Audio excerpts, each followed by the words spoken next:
La crise sanitaire, justement, elle génère une crise sociale de grande ampleur. Qui sont ces nouveaux pauvres de la Covid-19 ? C'est le grand angle de ce dimanche 18 octobre. Comment aider toutes ces personnes qui basculent dans la pauvreté en raison de la pandémie ? Louis Schweitzer, bonsoir. Bonsoir. Vous êtes président du comité d'évaluation de la stratégie nationale de prévention et de lutte contre la pauvreté en France. Je signale également que vous étiez auparavant président du groupe Renault. Merci d'être avec nous. Avec nous également depuis Lucerne, Hugo Fezel, directeur de Caritas Suisse. Merci à vous aussi d'avoir accepté notre invitation. Louis Schweitzer, la crise sanitaire a fait basculer, dit-on, 1 million de Français dans la pauvreté. Qui sont-ils ? Eh bien, c'est tous les gens qui n'étaient pas protégés par le système antérieur, c'est-à-dire par le chômage partiel, par différentes mesures. Donc, on trouve de tout. On trouve des gens qui avaient des petits boulots, on trouve des gens qui avaient une auto-entreprise, on trouve des gens qui n'avaient pas de travail permanent et donc qui n'ont pas bénéficié des premières mesures du gouvernement. Classe moyenne qui bascule vers la pauvreté aussi, vous diriez ça ? Enfin, c'est peut-être la partie inférieure des classes moyennes. Mais ce qu'il faut aussi souligner, c'est que ceux qui étaient déjà pauvres ont été plus touchés par la crise encore que tous les autres. Alors la Suisse, petit pays prospère, n'est pas épargnée. 630 000 personnes en situation de pauvreté sur une population de 8,5 millions d'habitants. À Caritas, Hugo Fezel, vous constatez une explosion des demandes ? On constate tous les jours une augmentation des demandes. C'est aussi les gens qui sont touchés, un peu de revenus, les sans-papiers, les familles monoparentales. Alors, excusez-moi, Monsieur Fezel, je vous coupe tout de suite. On a un problème de son, on ne vous entend pas bien. On va relancer la connexion et on revient vers vous dans un instant. Louis Schweitzer, on parle maintenant de 10 millions de pauvres en France. Quels sont les critères qui définissent la pauvreté ?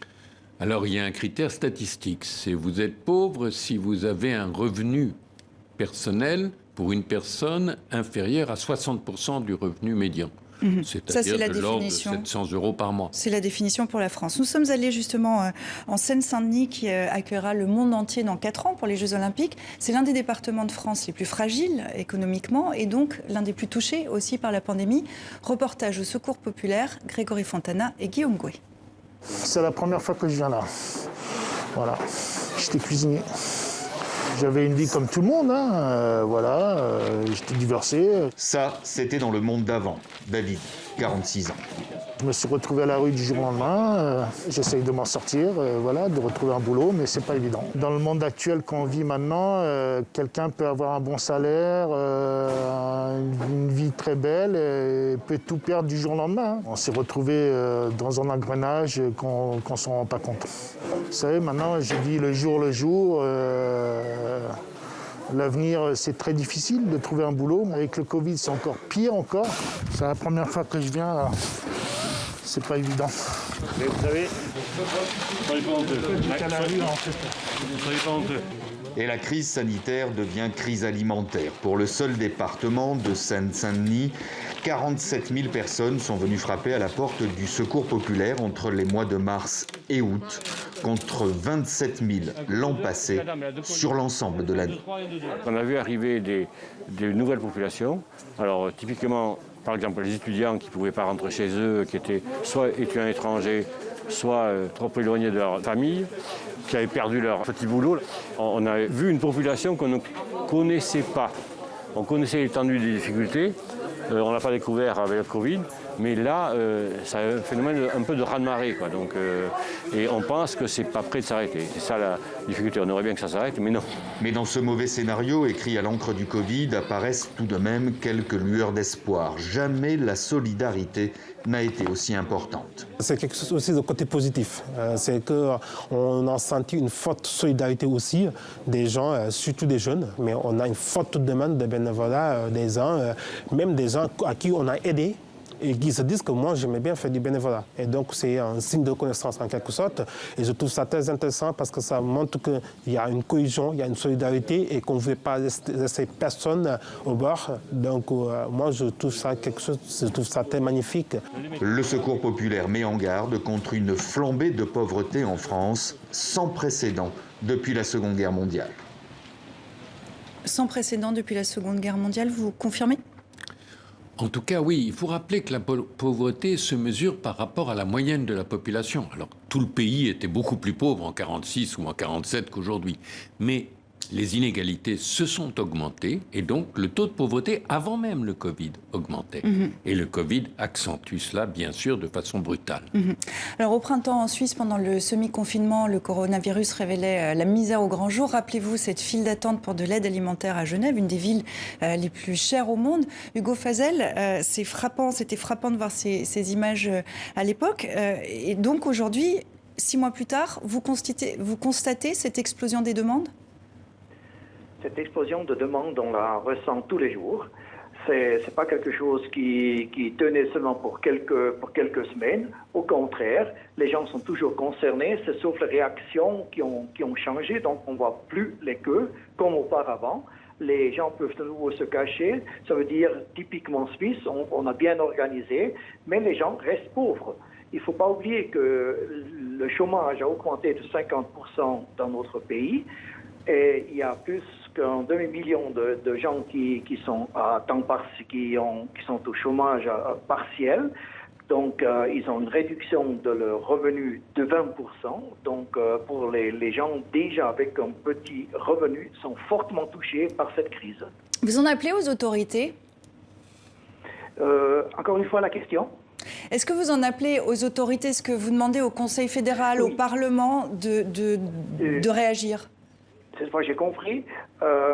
Alors, il y a différentes manières d'approche. D'un côté, en Suisse, on dit toujours la pauvreté, c'est une question qui doit être réglée par les cantons.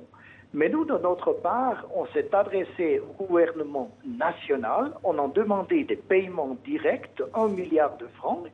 Il faut voir que la Suisse a ficelé un paquet de 30 milliards de francs et on a toujours dit vous oubliez les pauvres et maintenant au moins dans certains cantons on a réagi et on a transmis certaines sommes directement à Caritas et on a pu passer à la distribution de l'argent pour les gens les plus touchés et au moins on peut les aider pendant une certaine période, pendant un temps limité. Est-ce qu'on oublie les pauvres en France aussi, Louis Schweitzer ? Écoutez, au début, dans la lutte contre les conséquences de la maladie, oui, on a un peu oublié les pauvres. On a pris quelques mesures, on a un peu soutenu les associations qui font un travail absolument remarquable. On a vu le Secours populaire tout à l'heure. Mais oui, on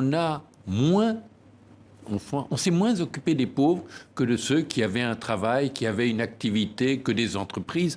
Bref, de tous ceux qui allaient bien avant le Covid. Le plan de relance qui a été annoncé début septembre par le gouvernement, est-ce qu'il pense assez aux plus démunis ? Écoutez, dans ce plan, il y a directement ciblé vers les pauvres moins de 600 millions, c'est-à-dire beaucoup moins de 1% de la somme totale, alors que les pauvres représentent 14% de la population. Donc on voit bien que les pauvres n'ont pas été la priorité du gouvernement. Gouvernement auquel vous adressez un message, parce que votre rôle, c'est quand même de vérifier aussi comment se passe cette lutte. On attendait hier des annonces du Premier ministre qui ont été reportées en raison de l'actualité. Est-ce que vous lui adressez un message ? Alors, notre comité a effectivement fait des recommandations au gouvernement. Et il a souligné d'abord que le fait que les pauvres avaient plus souffert de la crise que tous les autres. Et donc, il fallait faire des mesures compensatoires. Lesquelles ? Un exemple simple, les enfants qui mangeaient à la cantine, qui avaient un petit déjeuner gratuit, ils ne l'ont plus. Les gens qui étaient au bord de l'emploi ont été les premiers à être écartés complètement de l'emploi.